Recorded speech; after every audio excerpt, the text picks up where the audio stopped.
परम आदरणीय प्रधानाचार्य महोदय जी, मुख्य अतिथि महोदय आदरणीय सरपंच साहब, मेरे दादो साहब, सम्माननीय गुरुजनों, गांव से पधारे हुए मेहमानों और प्यारे सहपाठियों।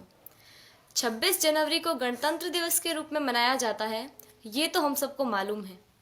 अब इस लोकतंत्र की राह पर चलते चलते हमारी शिक्षा व्यवस्था किस राह पर आकर खड़ी हो गई है, आज मैं उसके बारे में कुछ निवेदन करना चाहूँगी। हमारे देश में दो तरह की शिक्षा व्यवस्थाएं चल रही हैं, अमीरों के लिए अलग, गरीबों के लिए अलग। अमीरों के लिए प्राइवेट स्कूल, गरीबों के लिए सरकारी स्कूल।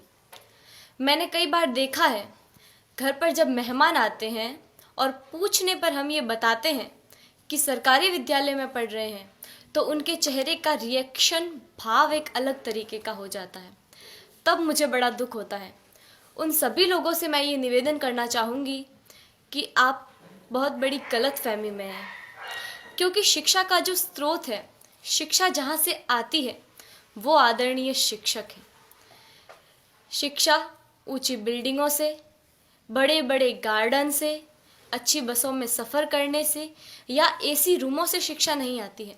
शिक्षा आती है शिक्षकों से, और वहाँ पढ़ा रहे सभी शिक्षक राजस्थान सरकार या किसी भी सरकार द्वारा आयोजित शिक्षकों को चयनित करने की परीक्षा में असफल रहे हुए लोग हैं, जिनको सरकार ने शिक्षक बनाने से इनकार कर दिया है। वो सभी लोग वहाँ पढ़ा रहे हैं। हमारा सौभाग्य है कि हम जिस विद्यालय में पढ़ रहे हैं, वहाँ के शिक्षक राजस्थान सरकार द्वारा आयोजित शिक्षकों को चयनित करने की परीक्षा, जिसमें लाखों लोग भाग लेते हैं, उन लाखों लोगों में से चुने हुए शिक्षक हैं, जिनको राजस्थान सरकार ने शिक्षक बनने के योग्य समझा है। हमारा सौभाग्य है कि हमें ऐसे ट्रेंड टीचर पढ़ा रहे हैं। मुझे गर्व है कि हम अच्छे हाथों में हैं। मेरे दादो सा आदरणीय जय सिंह जी देवल यहाँ विराजे हुए हैं, जो मुझे कभी कभी एक बात कहते हैं कि जितने भी IAS, RAS या सरकार के किसी भी उच्च पद पर लगे हुए ऑफिसरों में से ज़्यादातर ऑफिसर्स सरकारी विद्यालयों में पढ़े हुए हैं और सरकारी विद्यालयों से ही उत्तीर्ण हुए हैं।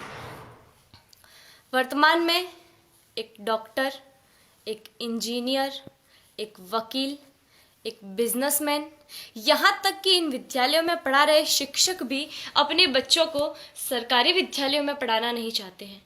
आखिर क्या कारण है? इसका कारण है संसाधनों का अभाव।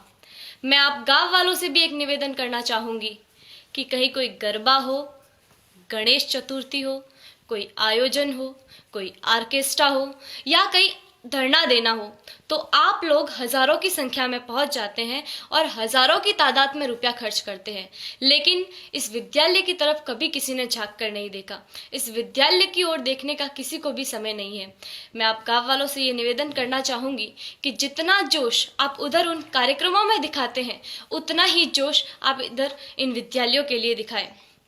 भविष्य में संजोगवश हम सरकारी विद्यालयों में पढ़ रहे छात्रों में से कोई प्रधानमंत्री या और कुछ बन गया, तो सबसे पहले तो हम ये कोशिश करेंगे कि भारत की तमाम सरकारी स्कूलों को एक उच्च स्तर पर ले आए, ताकि वर्तमान भविष्य में भारत में एक ऐसा समय आए कि सभी बच्चे सरकारी विद्यालय में पढ़ रहे होंगे। मुझे जो कहना था वो कह दिया।